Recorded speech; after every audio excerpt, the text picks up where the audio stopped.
Hello दोस्तों, welcome to the channel. Please subscribe the channel for geopolitical updates.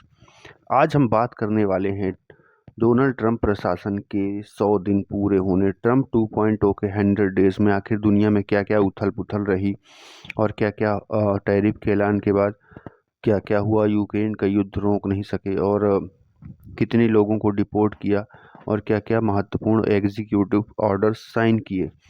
तो Donald Trump प्रशासन में आने के बाद 140 कार्यकारी आदेशों पर हस्ताक्षर किए। ट्रंप ने चुनावी रैलियों में जो अवैध आप्रवासियों को खदेड़ने का वादा किया था, वो कहीं ना कहीं उस पर उन्होंने अमल करना शुरू कर दिया है और कर भी रही हैं। कई प्लेन्स को डिपोर्ट किया गया, अराउंड द वर्ल्ड डिपोर्टेशन की गई। वहीं अगर टैरिफ्स की बात करें तो उन्होंने अपने दोस्तों को भी टैरिफ वॉर में झोंक दिया था, परंतु वैश्विक अर्थव्यवस्था में हड़कंप के चलते और यूएस इकोनॉमी में हड़कंप के चलते उन्हें फिलहाल 90 दिनों के लिए पॉज लगाना पड़ा। पर चाइना के ऊपर हार्स 245 से 500% तक की टैरिफ की घोषणा की है।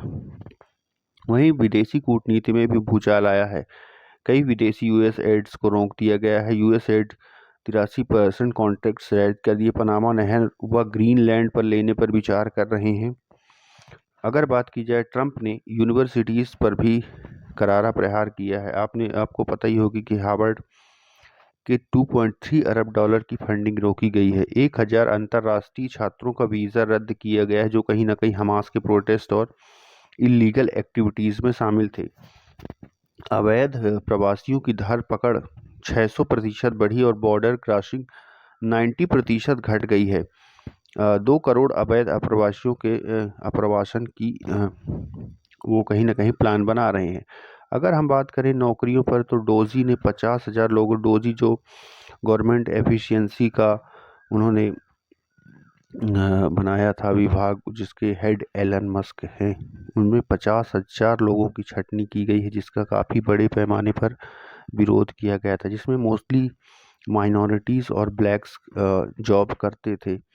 वहीं इजराइल के साथ अपने मित्रवत व्यवहार जारी है और इजराइल को फंडिंग भी जारी है। रूस यूक्रेन वार को जिस तरह से रोकने और पुतिन के पक्ष में दिखे थे डोनाल्ड ट्रंप, अब वो कहीं ना कहीं थोड़ा सा गड़बड़ा रहा है। यूक्रेन वॉर हो, ड्रग्स कार्टेल के खिलाफ कार्रवाई हो, तो काश पटेल लगातार एक्टिव हैं। वहीं अगर बात करें तो ट्रंप से पूछा गया कि आप यूक्रेन युद्ध को रोकने की बात कर रहे थे, वो अभी तक नहीं रुका, तो उन्होंने कहा कि हम अपनी स्ट्रेटजी में परिवर्तन ला रहे हैं और लगातार दोनों पक्षों से बात कर रहे हैं इस युद्ध को रोकने की। वहीं पर गाजा पर भी कब्जे का ऐलान किया।